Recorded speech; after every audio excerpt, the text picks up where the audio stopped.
দেখো, এই ফ্রি ফায়ারটা সামান্য একটা গেম হলেও এটা যে অনেক মানুষের জীবন পরিবর্তন করে দিয়েছে, আবার অনেক মানুষের জীবন যে ধ্বংস করে দিয়েছে, এটা আমাদের সকলেরই জানা। তবে সামান্য এই গেমটা যে গোটা একটা পরিবারকে আবার নতুন করে জীবন দান করবে, এটা আসলে সকলের অজানা ছিল। হ্যাঁ বন্ধুরা, আজকের গল্পটি এমনই একটা পরিবারকে নিয়ে যারা এই ফ্রি ফায়ার গেমটাকে একেবারেই সহ্য করতে পারতো না, বরং তাদের সন্তান যখন এই গেমটা খেলতো তারা আরও উল্টো বকাবকি করতো।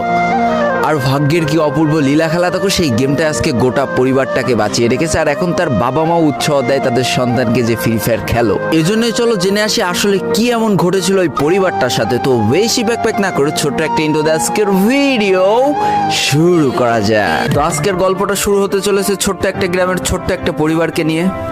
বাবা মা এবং তাদের দুই সন্তান অর্থাৎ দুই ভাই, ছোট্ট একটা পরিবার, খুব সুন্দরভাবে তাদের জীবনযাত্রা চলে যাচ্ছিল। বড় ভাই একটা কোম্পানিতে লেবারের চাকরি করে, বাবা কৃষিকাজ করে, আর তাদের ছোট সন্তান অর্থাৎ ছোট ছেলে কিন্তু ক্লাস 8-এ পড়াশোনা করে। দারিদ্রতার বেড়াজালে আটকে পড়া পরিবারকে সাপোর্ট দেওয়ার জন্য তাদের বড় ভাইকে খুব অল্প বয়সে কাজে চলে যেতে হয়েছে। এই জন্য বড় ভাইয়ের পড়াশোনাটা ঠিকমতো হয়ে ওঠেনি। তবে বাবা মার একটাই স্বপ্ন ছিল যে তাদের ছোট সন্তান অর্থাৎ ছোট ছেলে যাতে উচ্চশিক্ষায় শিক্ষিত হয়।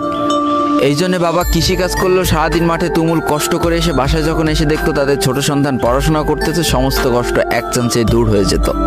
আর তাদের ছোট সন্তান পরিবারের অভাব দেখতে দেখতে বড় হচ্ছে, তো তাই সে একটা সময় ঠিক করেই ফেলে যে তাকে অনেক বড় হতে হবে, লেখাপড়া করে অনেক বড় মানুষের মতো মানুষ হতে হবে। আর ঠিক এমনটাই হতে থাকে। তাদের ছোট ছেলে খুব ভালো রেজাল্টও করতে থাকে, প্রত্যেক ক্লাসে টপ হতেও থাকে। তবে তার একটা বদ অভ্যাস ছিল, সেটা হচ্ছে ফ্রি ফায়ার গেম খেলা।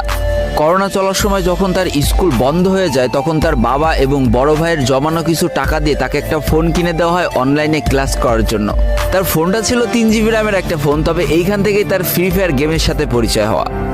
সারাদিন পড়াশোনার ফাঁকে সময় পেলেই সে ফ্রি ফায়ার গেম নিয়ে বসে পড়তো। আগে যেমন বাইরে খেলাধুলা করতো, এখন সে আর বাইরে খেলাধুলা করে না, ঘরে বসে সারাদিন ফোন টিপে আর ফোনে গেম খেলে।